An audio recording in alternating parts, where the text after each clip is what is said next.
दुनिया की सबसे बड़ी अर्थव्यवस्था बनने की ओर अग्रसर चीन भी अब आर्थिक संकट का सामना कर रहा है। वहां के कई राज्यों पर कर्ज उसके सकल घरेलू उत्पाद यानी कि जीडीपी का लगभग 44% हो गया है। राज्य सरकारों पर लगभग 5.14 लाख करोड़ डॉलर्स का बकाया है। इतनी रकम को यदि रुपए में आंका जाए तो ये कर्ज खरबों रुपए का होगा। रिपोर्ट्स के मुताबिक चीन के राज्यों पर 782 लाख करोड़ रुपए का कर्ज हो गया है और वहां व्याप्त आर्थिक मंदी के पीछे की बड़ी वजह कोरोना महामारी के चलते बिगड़े हालात बताए जा रहे हैं। आर्थिक मंदी और जमीन की बिक्री से मिलने वाले राजस्व में आय कमी के कारण चीन में प्रांतों और स्थानीय सरकारों को शर्मनाक स्थिति का सामना करना पड़ रहा है। कई आर्थिक विशेषज्ञों ने चीन में इन हालातों को श्रीलंका, पाकिस्तान, तुर्की जैसे देशों से जोड़कर देखा है, क्योंकि ये सभी देश आर्थिक तंगी से जूझ रहे हैं और इन सभी देशों को मुश्किल से उभारने के लिए चीन ने कर्जा दिया था। अपने यहाँ मची है किल्लत, लेकिन दूसरों को दिया है पैसा।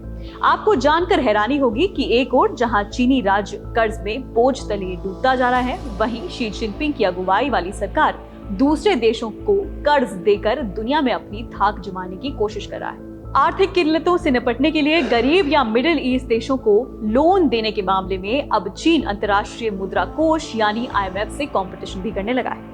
वर्ष 2021 में चीन और अंतर्राष्ट्रीय मुद्रा कोष दोनों में ही मुश्किल में फंसे देशों को कर्ज दिया था, जिसमें से अंतर्राष्ट्रीय मुद्रा कोष का दिया हुआ कर्ज चीन से सिर्फ 28 बिलियन डॉलर्स ही ज्यादा था। खबर यह भी है कि चीन ने अफगानिस्तान में भी लिथियम रिजर्व में निवेश करने के लिए हजारों करोड़ रुपए की रकम ऑफर की थी। इसके अलावा उसके कई अफ्रीकी देशों में भी अरबों डॉलर्स का निवेश किया हुआ है। राज्य सरकारों पर प्रत्यक्ष कर्ज राजस्व के मुकाबले 120% ज्यादा। चीन की इस नीति को लेकर आर्थिक विशेषज्ञ समझ नहीं पा रहे हैं कि वो किस दिशा में जा रहा है, क्योंकि हाल के वर्षों में चीन ने दुनिया में करीब 240 बिलियन डॉलर्स यानी 19.75 लाख करोड़ रुपयों का कर्ज बांटा हुआ है। और दूसरी ओर चीन ने अपने डेटा के मुताबिक 2022 के अंत तक उसकी 31 राज्य सरकारों पर कुल 5.1 ट्रिलियन डॉलर्स यानी करीब 420 लाख करोड़ रुपए का लोन था। एक रिपोर्ट के अनुसार सरकारों का प्रत्यक्ष ऋण यानी कि डायरेक्ट लोन अब उनके राजस्व के 120% से ज्यादा हो गया है। इधर पाकिस्तान का कर्ज भी बढ़कर 100 अरब डॉलर्स तक पहुंच गया है। चीन के साथ अपनी दोस्ती को हिमालय जितनी अटूट बताने वाले पाकिस्तान में आर्थिक संकट के चलते कोहराम मच गया है।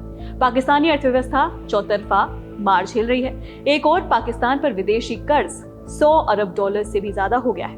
वहीं महंगाई ने 58 सालों का रिकॉर्ड भी तोड़ दिया है। यहाँ की करेंसी आए दिन रोज अपनी वैल्यू खोती जा रही है। अब एक अमेरिकी डॉलर के मुकाबले पाकिस्तानी रुपया 283.77 बचा हुआ है। इसके अलावा पाकिस्तान का विदेशी मुद्रा भंडार भी नामात्र का ही बचा हुआ है। पाकिस्तानी हुकूमत अब बाहर के आर्थिक पैकेज हासिल करने के लिए हाथ पैर मार रही है, लेकिन उसे कर्ज नहीं मिल रहा है।